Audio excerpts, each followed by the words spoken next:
Bernie Sanders held a massive rally in LA at the LA Convention Center, where it's estimated somewhere between 17,000 people and 35,000 people showed up. So 35,000 people, I believe, RSVP'd. There is no official number on how many people were actually there.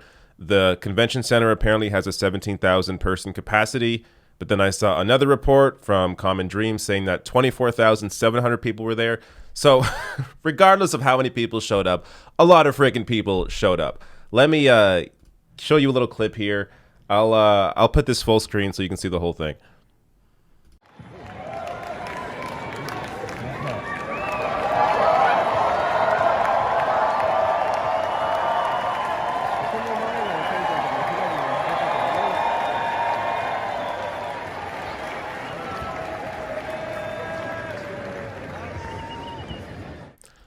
So clearly, a lot of people showed up, regardless of if it's 17,000 or 25,000.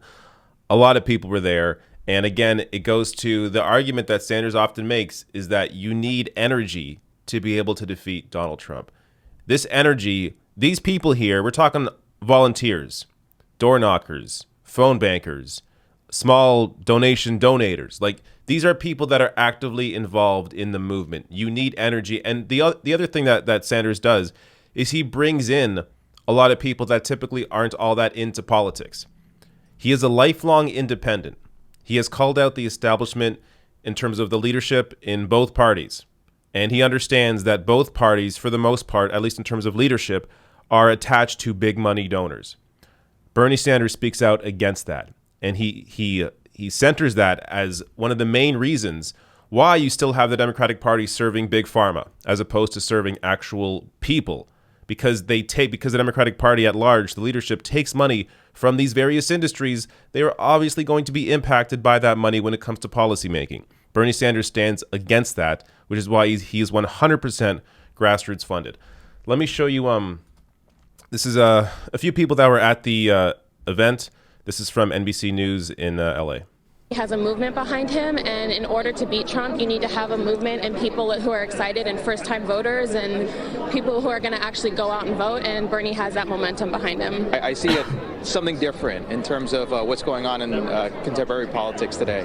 I see a revolutionary in him. Like, as young people, you want somebody you want to be able to respect somebody who also respects you. Because I believe in Bernie and everything he stands for. It's hit really close to me in my life, and it's just someone that I feel genuinely cares about us and what we want and talks for the people. So what you have in Bernie Sanders is somebody who is authentic, a 40-year record of fighting for the same thing, which is why a lot of people that typically aren't into politics are supporting him and will vote for him, because they finally see somebody that is honest, that is authentic, and is actually standing up for their best interests. Now let me show you some polling here. So I showed this in another video, but I want to show this again. This is a very interesting result here. The CBS News YouGov poll between socialism and capitalism. So both in California and Texas, socialism has more support than capitalism. California, 57% to 45%, and in Texas, 56 to 37%. This is a good result when it comes to what may happen on Super Tuesday in these two states. But let's look a little more specifically at California. As Glenn Greenwald tweets out here, Sanders holds a commanding, quoting USA Today, Sanders holds a commanding double-digit lead on the cusp of California's Dem primary. A new Suffolk University USA Today statewide poll finds likely to win most, if not all, of delegates, making it much more difficult for other candidates to catch up. So Bernie Sanders here at 35%, Bloomberg at 16%, Joe Biden at 14%. The threshold for delegates is 15%. So statewide delegates, you have to hit 15%. So if this were the actual result, Sanders would come away with the most delegates here, but Bloomberg would also get a few as well because he is over the 15% mark. But what I find really interesting is polling in California is showing Sanders consistently in first with a big lead, but everything else is all over the place. So second place on down is not consistent at all. So in this Emerson poll, this is Showing Sanders again, big lead, first place, 38%. Biden here in second with 21%. Warren in third with 16%, and Bloomberg in fourth with 11%. So this is very different than having Bloomberg in second in the other poll. But again, the one consistent theme here is Sanders has a big lead in first place. I think we have one more here. This is a California poll via LA Times. Here you go. Sanders, 34%. This one has Elizabeth Warren now in second place with 17%. Bloomberg in third with 12%, and Buttigieg in fourth with 11%. And Joe Biden down in fifth with 8%. So again, here you have Joe Biden in fifth, and here he's in second. So who really knows what the result's going to be in California?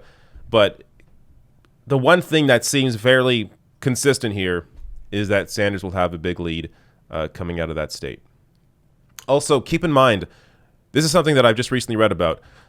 It's possible all the votes for California won't be counted for weeks because there are so many of them. So we may not actually have the final tally of California until, well into March. So just keep that in mind. Don't get too freaked out if on Super Tuesday California isn't, completely counted, because it's very unlikely that's going to happen. That said, it should still be able to be called if Sanders has a lead like this. One more thing. This is not really related, but this news came out and I want to share it. So this is Democracy for America. This is a group that Howard Dean started, and Democracy for America is endorsing Bernie Sanders for president in the 2020 fight for the Democratic nomination. Sanders earned the endorsement after receiving 79.3% in the membership vote, easily passing our 67% supermajority threshold. So let me read some of their comments on this. DFA Chair Charles Chamberlain on DFA Action's endorsement says Bernie Sanders has built a powerful multiracial, multi-generational movement, and we're excited to join the campaign at this critical moment in the Democratic race.